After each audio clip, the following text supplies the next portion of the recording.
స్వాగతం చెప్పండి. పాప సరిగానే రండి.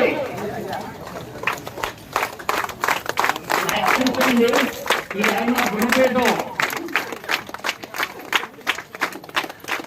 ఆ గురుపేటం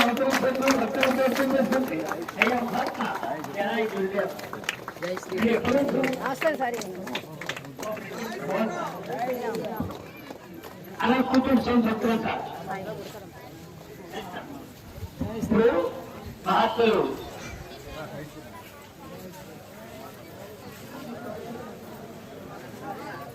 అలా చూసామండి. అలా టైం కాదు మనకి. కూర్చోండి మా సైడ్ పెట్టమ్మా.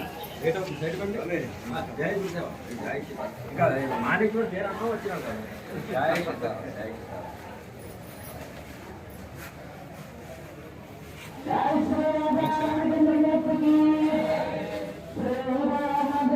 ఫోటోలు కూడా కట్ చేస్తుండే.